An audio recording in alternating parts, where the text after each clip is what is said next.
I'm Dr. Fiona Lovely, and this is the Not Your Mother's Menopause podcast. I'm taking the taboos of menopause and perimenopause and bringing light to the dark. No bullshit, no shame. It's time for us to gain a new paradigm in female health, out with the old and in with the new, and I'm bringing fresh perspectives from someone in the arena. I've been practicing women's health for nearly 20 years, and I'm spilling the tea on what it means to live at midlife, knowing that the best is yet to come. I'm sharing my Gen X approach to living through this transition. Sassy, a bit sweary, and always honest. Tactical tips and instantly usable information is my aim. I hope to make you laugh and that you learn something new that helps you embrace the change. Together, we bring power to the peri. Onward to the podcast. It's important to me that the supplements I use are of the highest quality, and that's why for more than 3 years, I've been drinking AG1. It is researched and developed by an in-house team of scientists, doctors, and nutritionists with decades of experience in their respective fields. Quality for AG1 isn't just a buzzword. It's a commitment backed by expert-led scientific research, high-quality ingredients, and rigorous testing. I know I can trust what's in every scoop of AG1 because they obsess over product quality, the standards of manufacturing partners, and sustainable practices. It's easy and fast to use. Drinking AG1 mixed with water in 1 scoop a day covers my nutritional bases. Prebiotics, probiotics, digestive enzymes for gut support, B vitamins and rhodiola for energy support, folate, magnesium, and ashwagandha for stress support, and vitamin C and zinc for my immune health. So if you want to replace your multivitamin and more, start with AG1. Try AG1 and get a free 1-year supply of vitamin D plus K2 and 5 free travel packs with your first subscription at drinkag1.com/Fiona Lovely. That's drinkag1.com/Fiona Lovely.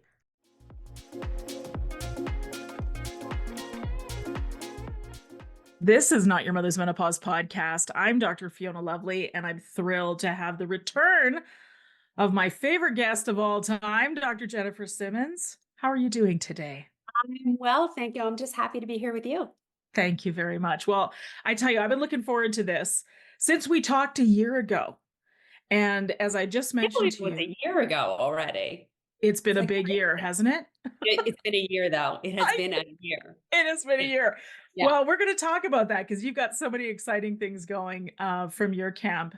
But I want to introduce you again as the breast surgeon and integrative oncologist. And can you remind the listeners, maybe the ones that haven't heard the episode from last September, it's episode 107, just in case you haven't heard it, please go back and listen. Tell us a little bit again about how you found yourself from breast surgeon to where you are now, please. Yeah. I actually, at no point along the way do I think that I found myself. I feel like everything found me. Even from the very start, I came from a breast cancer family, and that's for sure true, but I didn't come from a medical family. Like I have no idea why I felt so strongly about having to take on this cause of breast cancer. Now, yeah, I am a little bit of a rebel rouser, and I do approach life with a lot of passion and conviction, so maybe that's it. But I have always felt driven to serve. I mean, even for so long I thought I would join the armed forces. Like I just really feel driven to serve. And at different times in my life, I was called to serve differently. So when I was 16, and I really don't remember a time when breast cancer wasn't part of my life because I do come from a breast cancer family. And so I had multiple generations of women in my family with breast cancer. And when I was 16, my first cousin, Linda Creed, she was a singer-songwriter in the 1970s and 1980s, super famous, brilliant, beautiful, larger than life. She wrote 54 hits in all. So she was literally a rock star. And her most famous song was The Greatest Love of All. So she had originally written that in 1977, but it got re-released by Whitney Houston in March of 1986. And at that time, it would spend 14 weeks at the top of the charts. And literally everyone on earth knew this song, right? And it had such tremendous impact and acclaim. And I don't know that my cousin ever knew, because she died of metastatic breast cancer 1 month after Whitney released that song. So here I am, 16 years old, and my hero dies. And the only thing I can think is that I never want another woman, another family, another community to have to suffer that way. And I decide that I'm going to become a doctor. And I become a doctor, I become a surgeon, I become the first fellowship trained breast surgeon in Philadelphia. I become the first oncoplastic surgeon in Philadelphia, one of a handful in the country. And what that means is you both do the cancer part of the operation, but you do the reconstructive part of the operation too. And for a long time, I did that really well and thought that I was on the right path and doing what I was meant to do. And I'm about 15 years into my career. And I go from being probably one of the most high performing women that you've ever met to I can't walk across the room because I don't have the breath in my body. And this happens over a matter of days. And I have this enormous workup because, when your breadwinner is not able to win the bread, you try to figure out why fast. So I have this really super intensive workup. And I find myself sitting in the office of my friend and colleague and physician 3 days later. And he tells me that I need surgery and chemoradiation and all of these things that I say to people all day, every day without hesitation or reservation. And yet, when these words are coming at you, it is a very different experience. And I sat there feeling like I was dreaming or nightmaring this scenario. And all that kept happening in my head is there has to be another way. Go find it. And it's not like I wasn't running a cancer program. I was. It's not like I wasn't doing this all day long. I was. But somehow, when it was me on the receiving end of it, I was like, yeah, is this really the right thing? Is this really the right thing? And so I refused treatment. My doctor told me I would die. I don't fault him or blame him because that's what I said to thousands of women who asked me, what happens if I don't treat? So I decide that I need to learn more about nutrition and how to nourish myself, because I fundamentally knew that I was burning my candle at both ends for many, many, many years, but I kind of thought I was invincible, right? Like I didn't feel sick and I wasn't overweight, I didn't have any tells that my body couldn't handle it. And, despite the fact that working full time, and as a surgeon, working full time means that you're probably working 60 hours a week. And I'm a mom and a stepmom and a wife and an athlete and all of these things. And I thought I could handle it. And so I end up enrolling in this certificate program called the Institute for Integrative Nutrition, because I just didn't know where to start. And I was trying to manage things while not disrupting my life too much. And I'm sitting in one of the very first lectures, and this tall, lanky guy walks on stage. He's got a big toothy grin. And he introduces himself as a functional medicine physician. And I'm like, yeah, I've been a doctor for like 25 years. There's no such thing as a functional medicine physician. And then I remember that I'm sick and I'm there for a reason. Check my ego at the door, sit down, tune in, try to like get that snooty booty self to quiet. And thank God I did, because the quack was Mark Mhm. Hyman. Mhm. Mhm. And what he had to say would actually tell what the rest of my life was going to be. I mean, this was my forecast to the rest of my life. Not only how I was going to reclaim my health, but how I was going to reclaim my purpose. Because what I realized in that time, he spoke for 2.5 hours. And what I realized in that time is that in the conventional medicine space, we're just focused on the wrong thing. We're focused on symptom, symptom, symptom, symptom, symptom. And so all we do is kind of suppress the symptom, suppress the symptom. And we're playing this never ending game of whack a mole, right? Like you get rid of this one, but this one pops up, and you get rid of this one, and that one pops up. And especially in the area of cancer, all our focus is on the tumor. But the tumor is not the problem. The tumor is never the problem. The tumor is the result of the problem. And you have to walk back like 10 paces to figure out, why is that tumor there? What's it trying to tell you? What do you have that you don't need? What do you need that you don't have? Where are where are the disruptions or the disruptors of your health coming from? And how can you firmly install the pillars of health in place while at the same time trying to figure out like how you got off track? Because what we all need to know, and it's becoming more and more important, because I think in my lifetime cancer is going to pass cardiovascular disease as the number one threat to life. Right now, it is still cardiovascular disease, but we're talking about 1 in 3 people in their lifetime getting cancer now. I Mhm. mean, this is an epidemic without question. And so we need to come at it from a completely different place. We cannot focus on the tumor. We have to focus on why the tumor's there. Cancer is a normal response to an abnormal environment.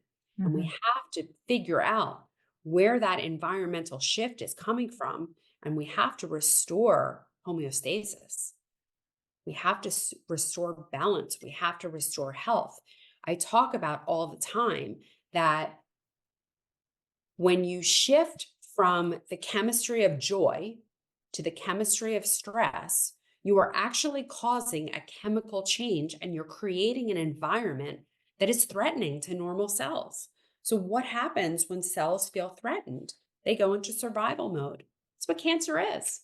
Mhm. It's a transformation to survival mode.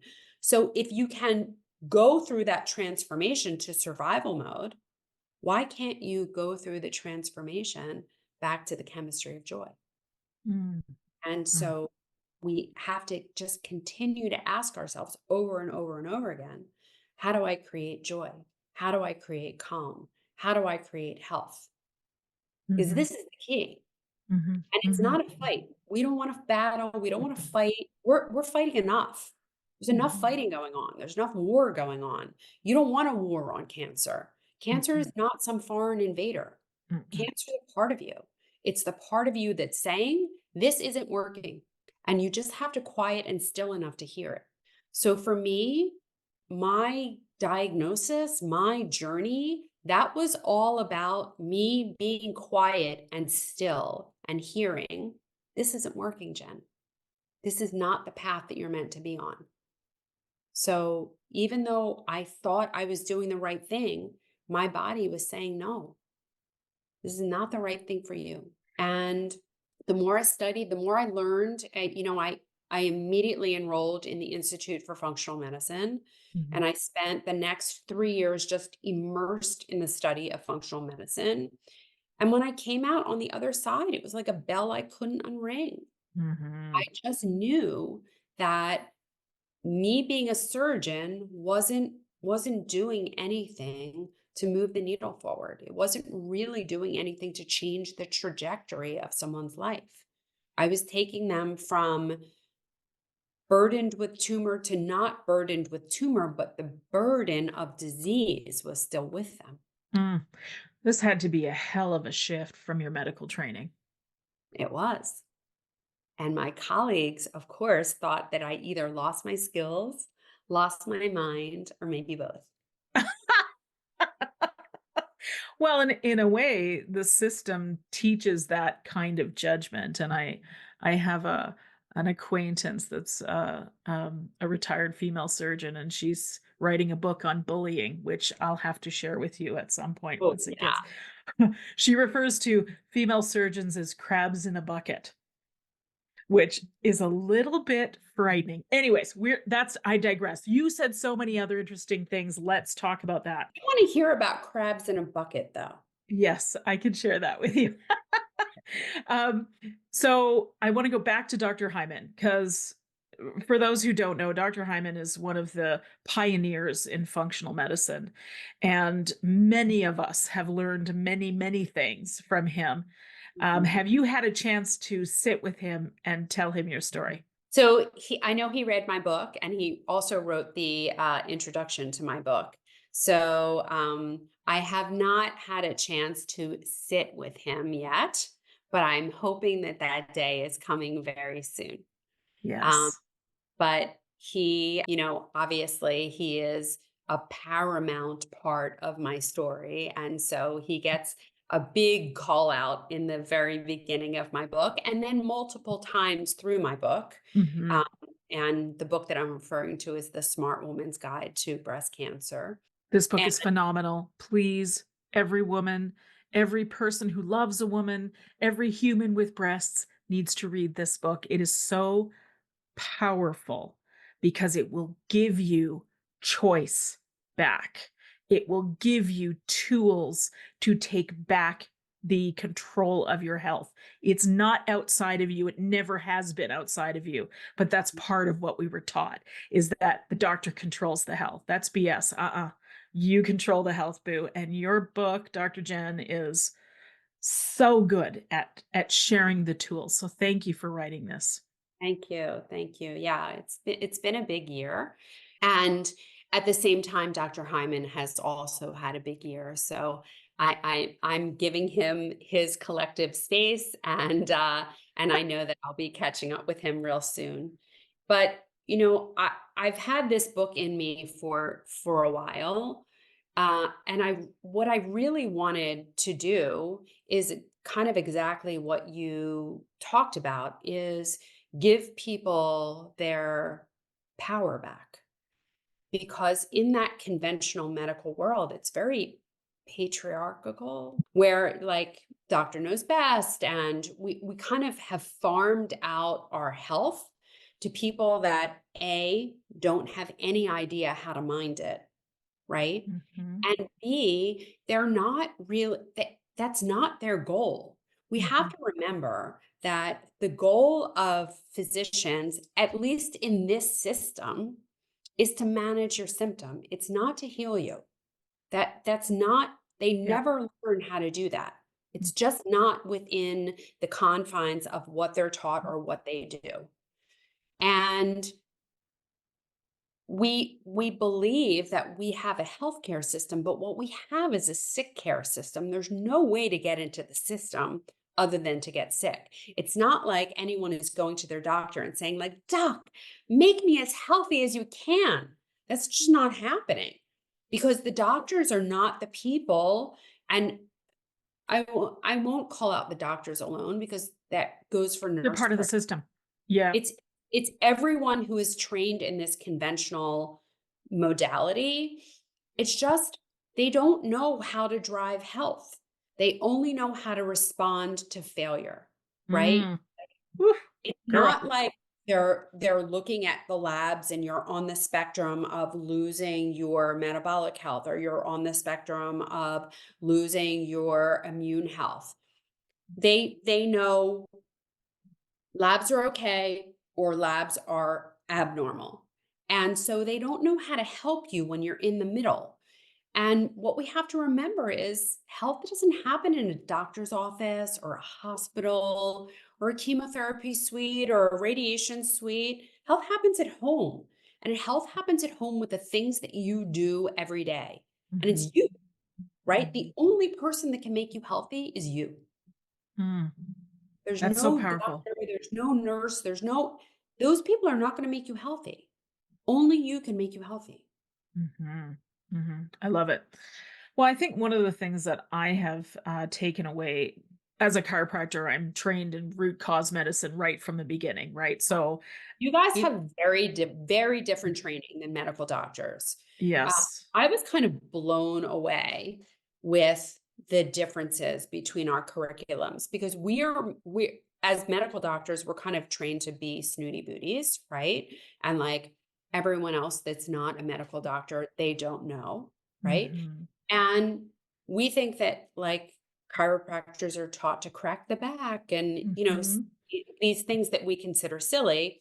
And then someone told me, oh, we have 300 hours worth of training around nutrition. And I was like, Mhm. oh, Yep. that's a bit different, Yep. right? Like we Yep. get 15 hours, 15 hours. That's it, Yeah, right? and I've heard lots of doctors Yeah. tell me they got Like, none. like that's a day in the life of a surgeon, a day, Mhm. right? 15 hours. Mhm. It's so unbelievable to me that even now, when so many people have become aware of the importance of nutrition, the importance of lifestyle, the importance of mindset, the importance of toxins and detoxifications, and yet still, there are still doctors out there saying what you Mhm. eat doesn't matter, and this doesn't matter, and that doesn't matter, and Oh my go god. have ice cream and pizza, and Mhm. don't lose weight no matter what you do. Like this horrible, horrible, horrible advice. And it's because the like begets like begets like begets like, and no one's disrupting that system. Mhm. God knows we're trying, but it's just one of those things Right. that it's the primacy of the system, there's massive profit behind it, and so being able to change that is it takes, well, nothing we've discovered yet, let's just say, as functional medicine, not as necessarily as a chiropractor. But my point was that as a chiropractor, I learned root cause right from the beginning. And so I know there are some that say that this is makes us the natural transition into functional medicine because we didn't have to overcome a bunch of training, right? You didn't have to unlearn. Yes, exactly, exactly. And that's kind of fun. But what I've come to make it in the simplest terms, health a lot of the time, we think it's additive. We think it's what's missing. But most of the time, it's what's causing the interference to the natural health that we're actually born with. So, in that way, health is actually deductive far more than it is additive because we've got all these forces in our life that are telling us that, this doesn't matter. You don't have to worry about this. It's okay to put Roundup on your grass. Oh my God, I have talked to my new neighbor so many times about Roundup. I see him out there. I'm like, do you know? His wife has MS, so he should know better, but he doesn't, of course. And anyways, that's another story. We could go down that rabbit hole Well, another I time. mean, I I have to tell you, so one of my best friends, her father has had MS for probably 40 years now. And at one point, he came to me for help, and he's drinking, I don't know, I'm guessing 5, 6, 7, 8 Diet Cokes a day. Diet Coke. I knew it. You knew where I was Of going with course, of course. that. And I said, this is a neurotoxin. Yeah. Your nerves don't work, right? Do you think maybe this could be why? And honest to God, he's not willing to give it up. So I don't know if he doesn't believe me or if it's just like can't teach an old dog new tricks. But whatever it is. Can't change it. Here's what I usually hear when we have the Diet Coke conversation or Diet Pop of any kind, is that, well, I have diabetes and my diabetes doctor told me I can't have other pop, so I have to have Diet Pop. And it's like, oh my Yeah. God, where do you even start? Right. Like, where do you So even start? this is where we go, it's what you need to take away. Like, how Yes. about no pop? Yes. Right? Yes. Like, Yes. why isn't that an option? Yeah, absolutely. That You never gets you discussed. never had another soda again?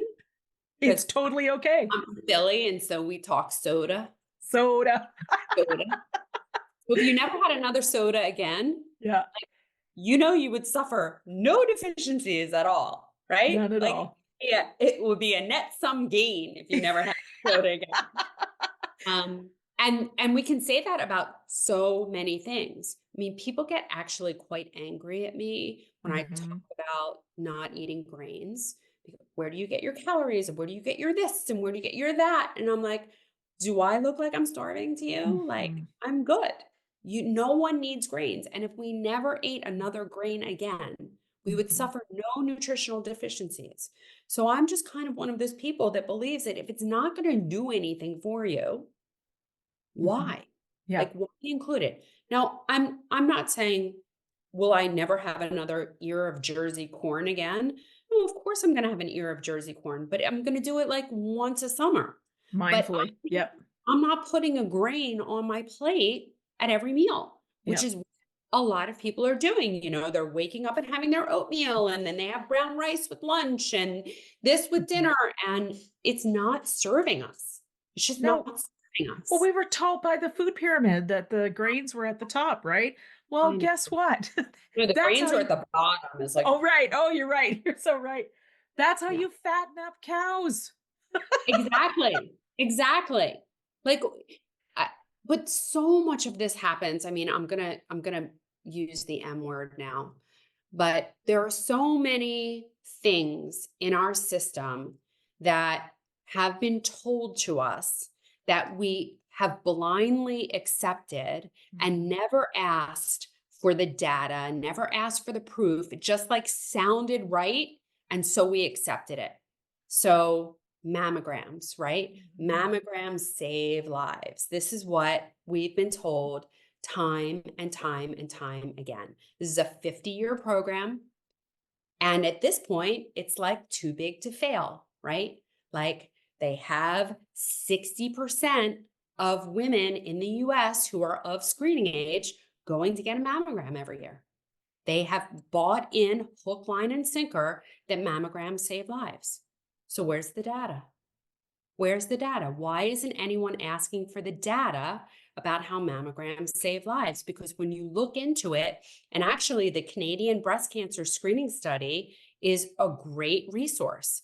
Okay, so we're talking about 90,000 women, 45,000 got mammograms, 45,000 did not. There is absolutely no benefit in terms of survival of getting mammograms. But here's what we found.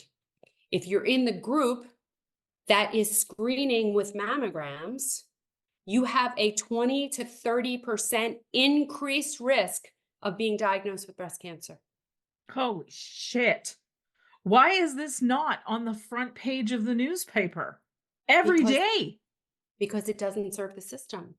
Because if you get rid of that 20 or 30% of women diagnosed with breast cancer every year, guess what goes down? The number of women you treat for breast cancer every year.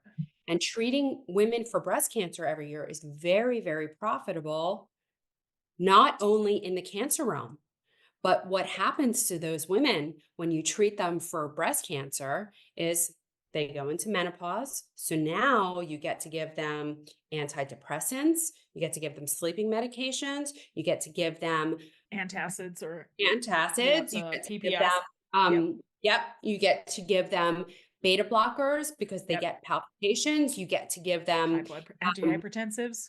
Yes, antihypertensives, all the the lipid cocktail. lowering agents. Oh, yes. Get to give them non-steroidal anti-inflammatories because their bones hurt. You get to give, they get gut problems, they get urinary tract problems, they get vaginal health problems, and which the list becomes goes on. surgical. You get to give them bisphosphonates because they get osteoporotic.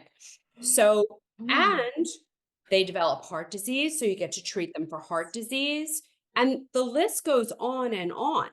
So when you treat women for breast cancer, you also add in 7, 8, 9 more pharmaceuticals, and their survival goes down. And So it's not basically, because they're dying of breast cancer. It's because they are 2 to 3 times more likely to die of heart disease if they've been treated for breast cancer. mhm.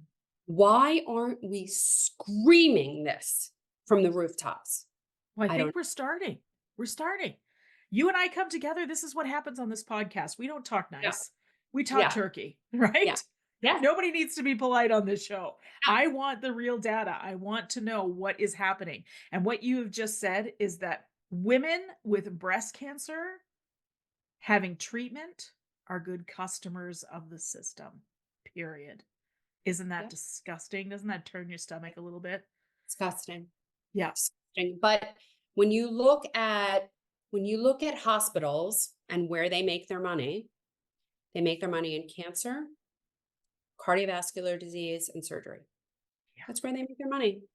So if you take away mammogram and you eliminate that overdiagnosis, which is 20 to 30% of breast cancers are overdiagnosed,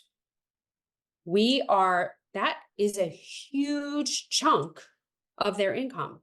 Not even to mention the income that they're making off of the screening program, right? Like, I'm not even talking about that. I'm talking about after they've been diagnosed.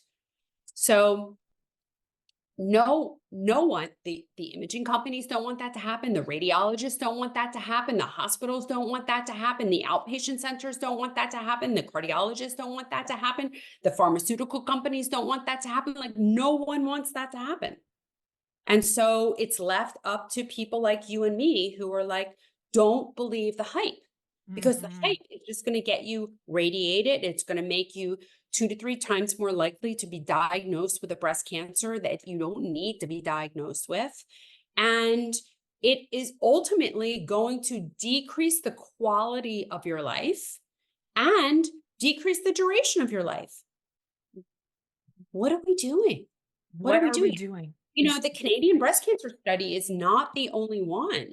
We have the Cochrane report out of those were the Nordic trials, and they don't have the same commercial influences, right? So they don't have the pharmaceutical companies breathing down their neck, the device companies breathing down their neck to put out a certain outcome.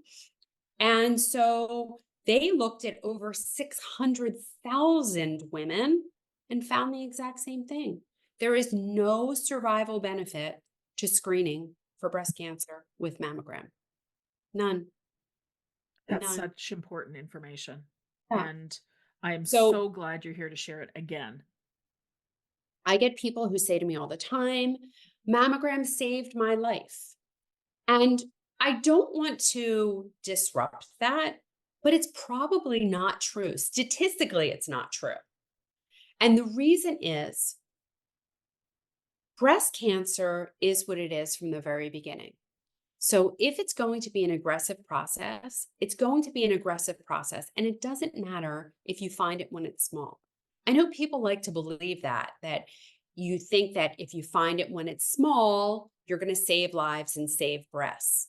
But it's not true. First of all, we definitely don't save breasts because women, when they get a diagnosis of breast cancer, they get hysterical. Reason goes out the window. The doctors don't push. And so many women opt for mastectomy because they think that that's going to increase their chance of survival. And it does not. It does not. And we know from clinical trial after clinical trial that when we look at lumpectomy and look at mastectomy, their survival is exactly the same. Exactly the same. And yet Wow. these women are having their breasts removed because they think it's going to increase their chances of survival. So we're not saving breasts by screening with mammography. In fact, we're probably causing more mastectomies than we would otherwise because women are getting mastectomies for non-invasive cancer, for DCIS, which actually I'm going to change what I said. I'm not going to call it non-invasive cancer because it is not cancer. These are cellular changes, yes, but it is not cancer. And women are opting for mastectomy out of fear that they are going to develop a cancer in the future because they have these cellular changes now. But the truth is that those cellular changes are reversible, and most of them will not go on to become cancer. So I see those changes as nothing but opportunity. This is your opportunity to take stock in what you're doing, decide what's working, more importantly, decide what's not, and make those necessary changes, right? This is your calling. Yeah. This, Yeah. I mean, it's not a blessing. It's certainly not a blessing, but it is an amazing opportunity to take a different tack. We often get that pattern interrupter. You got Mhm. it, Yeah, right? for We got sure. that thing that comes in. I know Peter Yeah, Attia talks about it in his book too. It's that thing that comes in and just goes, what you think is true is not true. And if yeah, you want X, then you need to do something different than you've been doing up to this yep, point. yep, Yeah. absolutely.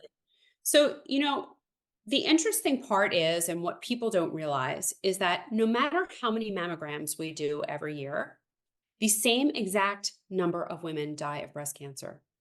The same exact number of women. We Mm, are not impacting the bottom line. And no matter how many mammograms we do every year, the same number of women will present with advanced disease. So if we could change that, that would be something. But we're not changing that. We're not changing the number of women who present with advanced disease, and we're not changing the number of women that die of breast cancer every year. And this is a huge problem because we are creating an mhm, issue mhm, for a large percentage of women. I mean, we have 240,000 or 250,000. Maybe this year it's going to be even higher because, there was something that happened that affected our immune systems, mm. which we'll get into that. Mirage? No. Yeah. That's another conversation. Yeah, that's a conversation for another day. Yep. But if we're talking about 250,000 women a year diagnosed with breast cancer, and we're talking about 20% of that, that's 50,000 women. That's Mhm. 50,000 women who are treated for breast cancer. They don't need to be treated for breast cancer. Oh my god, and just think of the emotional Yes, fallout of something like that yes. to the Emotional, families. Yeah. financial, Yes. everything. Yes. And once you treat a woman for breast cancer, she is forever changed. There is nothing that you can ever do to prepare a woman for the loss of her breast, which is why I completely advocated for lumpectomy whenever I could advocate for lumpectomy Mhm. because, I tell women all the time, no matter how good your reconstruction is, and I was a brilliant surgeon, no matter how good your reconstruction is, you are never going to be able to give back what God gave, right? Mhm. And if you have a mastectomy with a reconstruction, there will never come a day for the rest of your life where you won't remember that you had breast cancer. And it's not about your physical appearance. It's the constant reminder that your body can fail you. It's the constant reminder that you could die. It's the constant reminder that it could come back. And that takes an enormous toll. Mhm. And then layer that with it's a sexual organ, makes you feel less like a woman. There are things that you can't do anymore. I mean, we have young ladies getting mastectomies. They can't breastfeed. The way that they relate to the world, the way that they relate to their husband, spouse, significant other, you lose your sexual identity, and then the treatments make you not feel so great. Mhm. So this ends up being a huge roadblock to relationships, to intimacy, to all of these things. And it's tremendously damaging.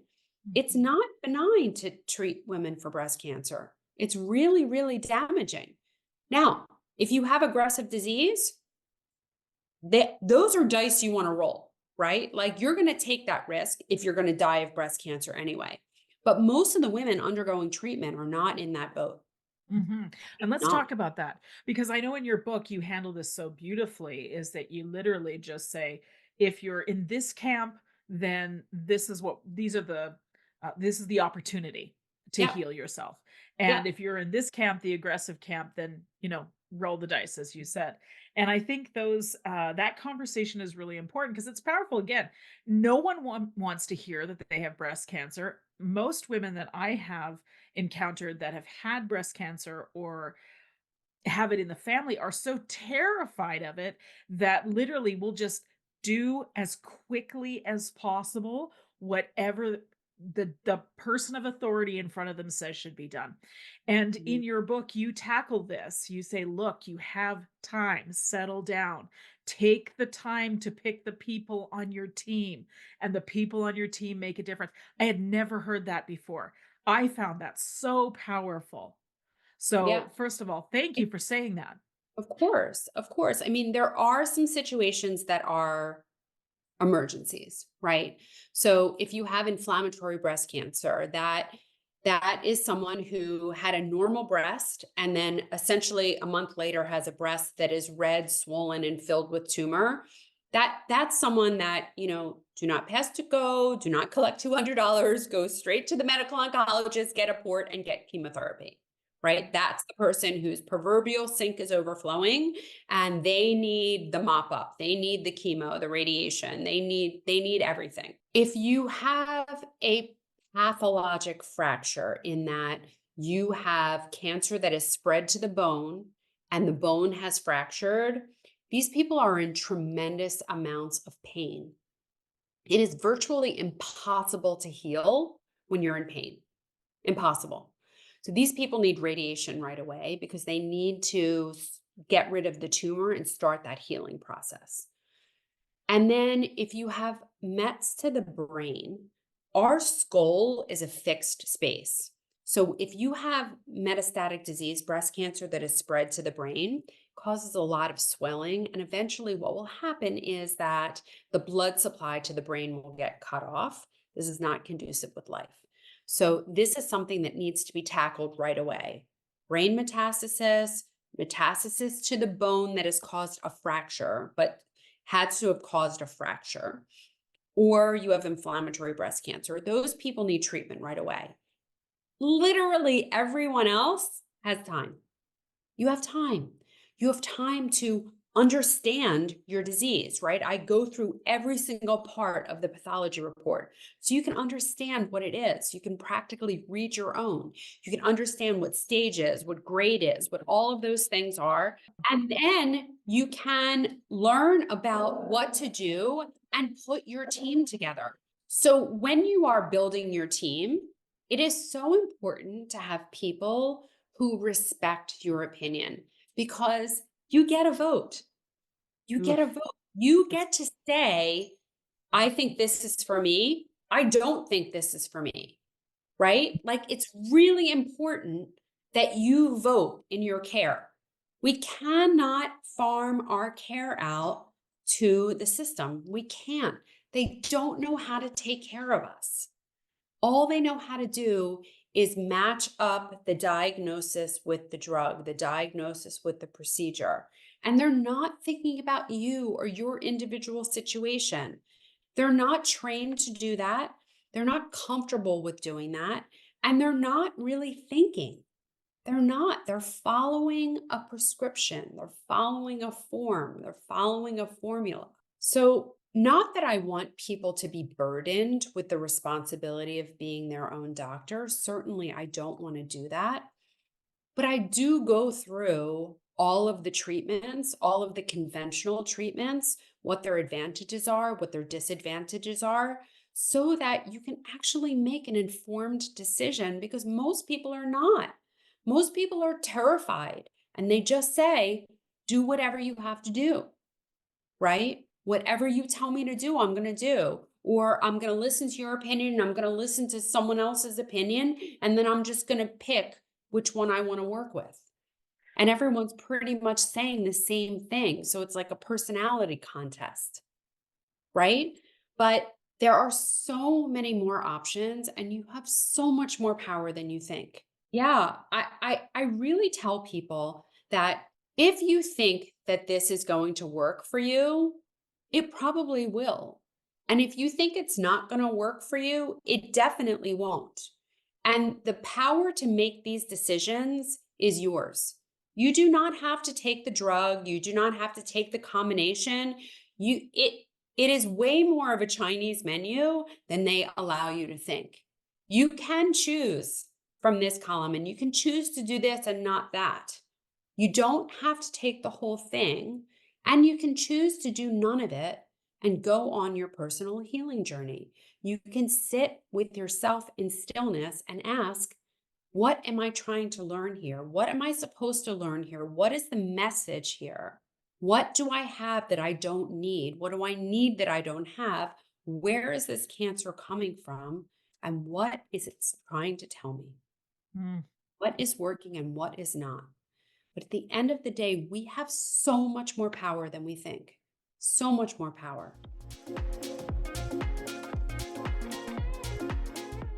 I get pretty passionate about giving myself and my people tools that can help with stress management, and I have a new one to share. Just Thrive Probiotics. Stress is at the root of nearly everything that makes life feel harder. Sleep loss, low energy, dissatisfaction, irritability, illness, etc. We can feel powerless to do anything about it, yet our wellness depends on how effectively we can dampen the stress response. Science tells us that high stress is a foundational creator of all of the major chronic diseases. And we know exercise, healthy diet, and meditation are important, but we can still do more to stress less. Probiotics for stress, though? What? Yep. Gut health is connected to overall health, so caring for the gut microbiome can have effects on all systems of the body. Also, 80% of our immune system lives in our gut, so tending to our gut health offers us resilience and protection. The Just Thrive probiotic provides immune support, boosts health, improves sleep, promotes healthy skin, encourages healthy weight management, and supports the gut-brain connection. The Just Thrive Calm features the proprietary Mood Biotic, which is the most heavily researched and verified brain probiotic available. In multiple clinical studies, it's been shown to help effectively manage stress, champion a healthy mood, maintain balanced cortisol levels, drive peak cognitive function and great thinking, promote vitality, and support better sleep quality. I love these probiotics and I feel differently taking them. I've been taking daily probiotics for 2 decades, but these are different. I am more calm, I sleep better, and I have less digestive upsets. For a limited time, you can save 20% off a 90-day bottle of Just Thrive probiotic and Just Calm when you go to justthrivehealth.com and use the promo code LOVELY. That's justthrivehealth.com, promo code LOVELY.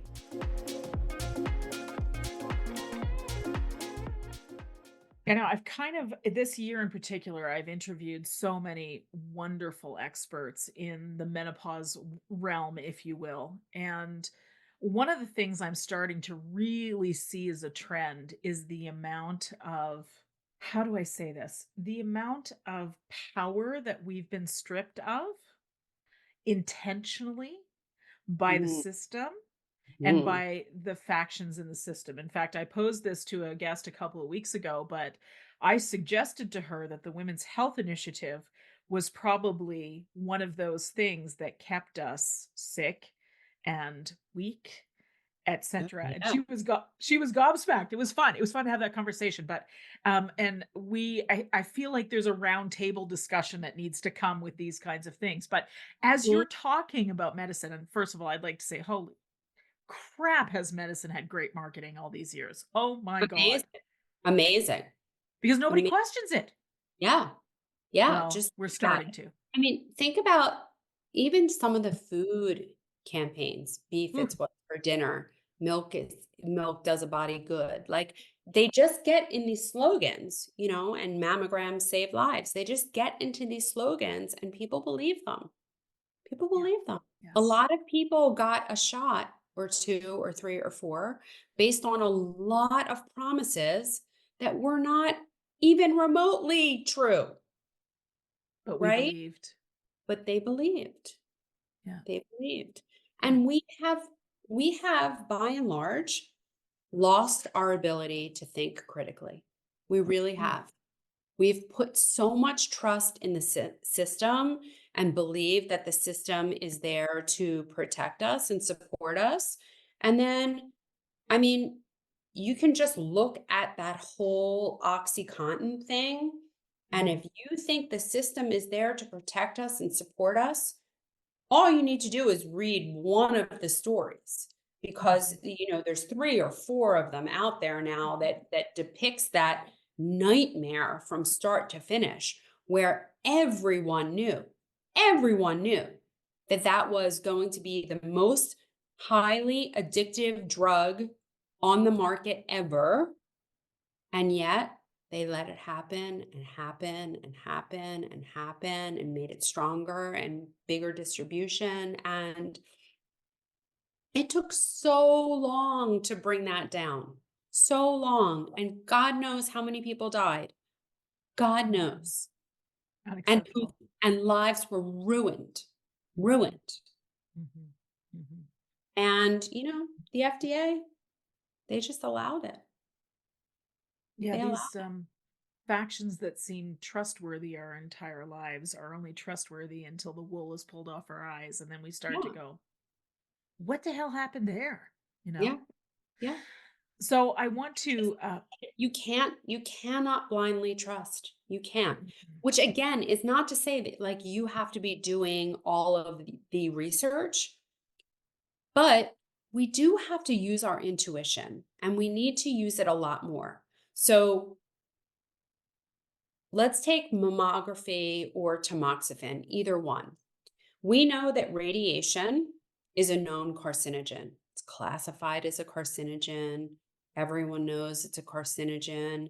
When you take your 8-year-old to the emergency room because they fell on their arm, they're like leaded up everywhere except for their arm to be x-rayed. I mean, like we know radiation causes cancer. It's like no surprise here.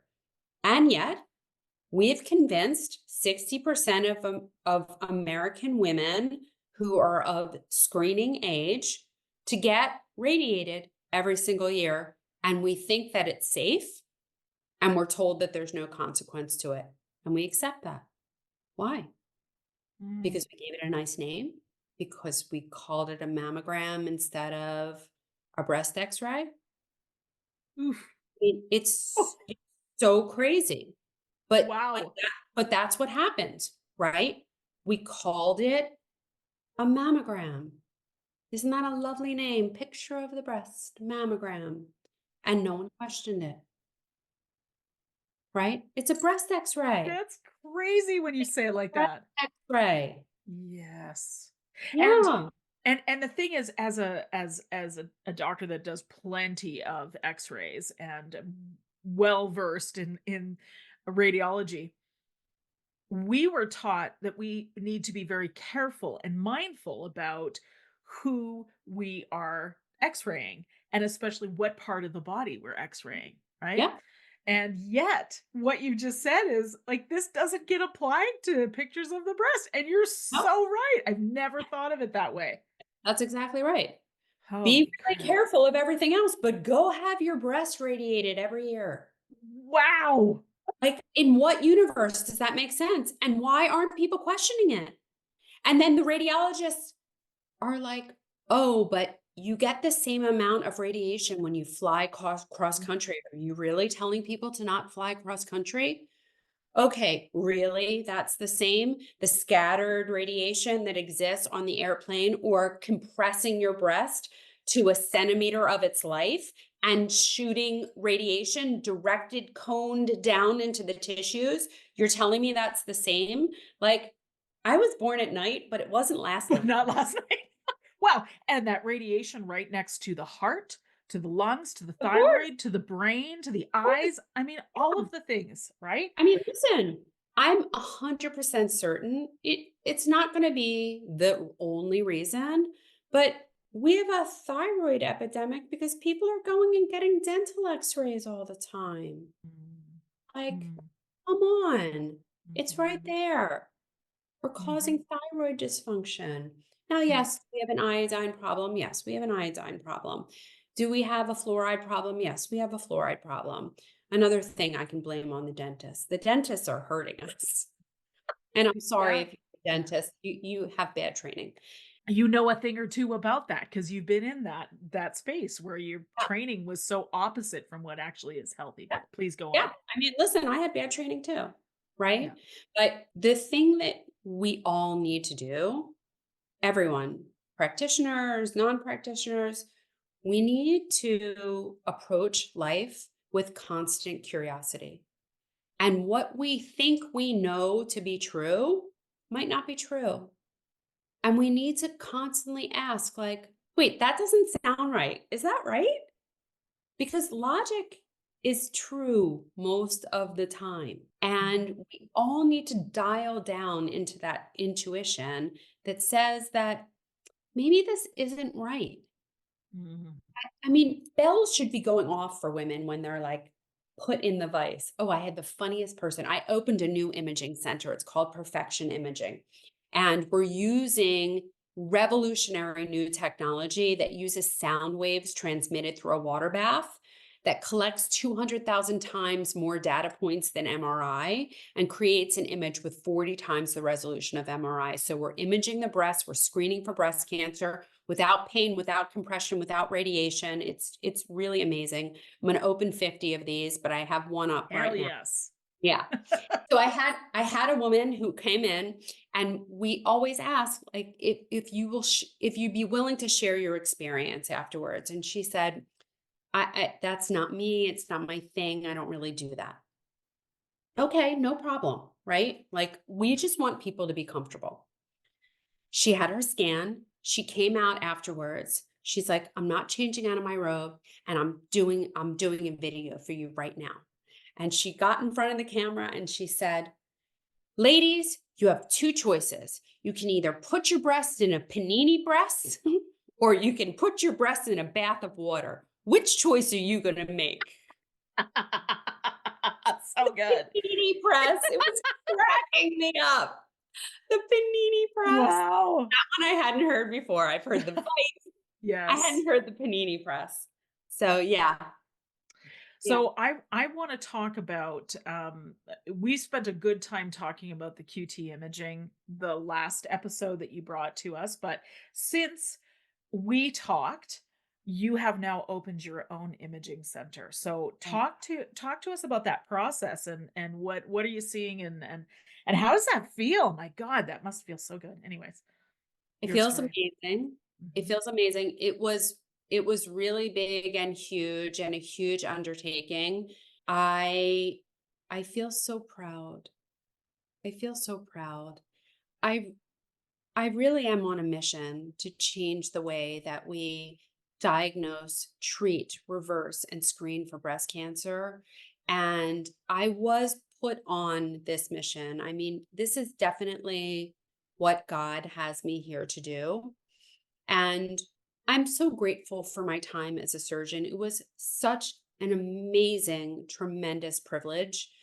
Nowhere in life do you get to experience that kind of situation where people they trust you so fully that they're willing to go to sleep and literally leave their life in your hands.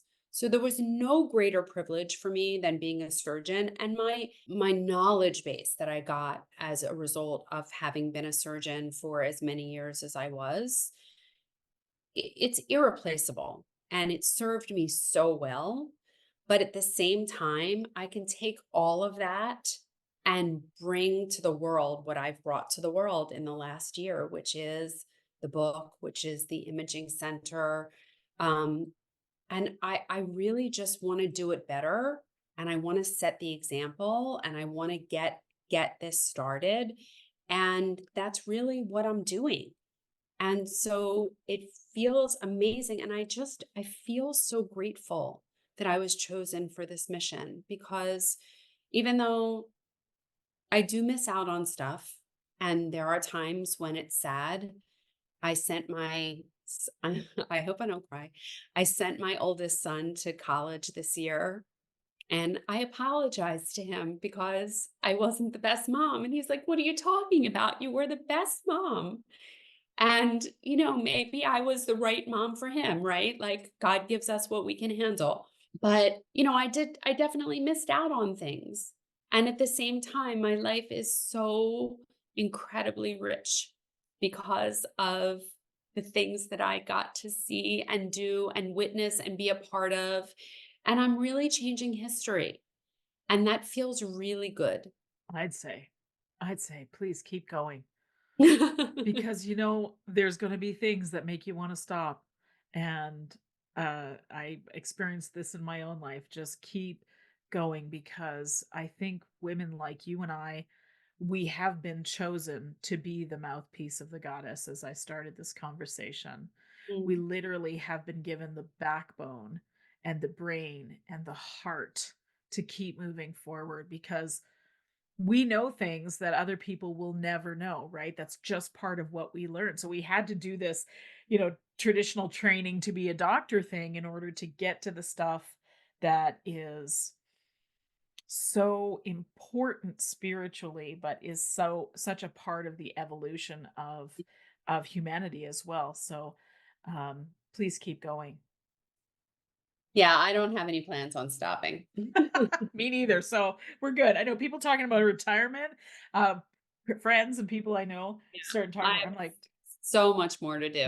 oh yeah, me More to too. do.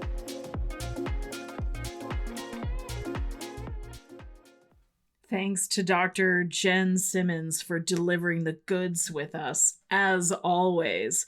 In fact, this episode was so packed with goodies that I decided to make it 2 episodes. So, the second part of our conversation will be coming shortly. Episode 141 will be part 2 with Dr. Jenn Simmons.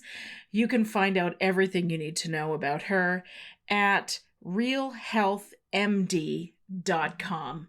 Until next time, thanks for listening. The information and other content provided in this show, or in any linked materials, is not intended and should not be construed as medical advice, nor is the information a substitute for professional medical expertise or treatment. We are doctors, but we aren't your doctor. Seek your doctor's opinion. If you or any other person has a medical concern, you should consult with your healthcare provider or seek other professional medical treatment. Never disregard professional medical advice or delay in seeking it because of something that you have heard in this podcast or in any linked materials. If you think you may have a medical emergency, call your doctor or emergency services immediately. The opinions and views expressed on this page and in this show have no relation to those of any academic, hospital, health practice, or other institution. Thank you.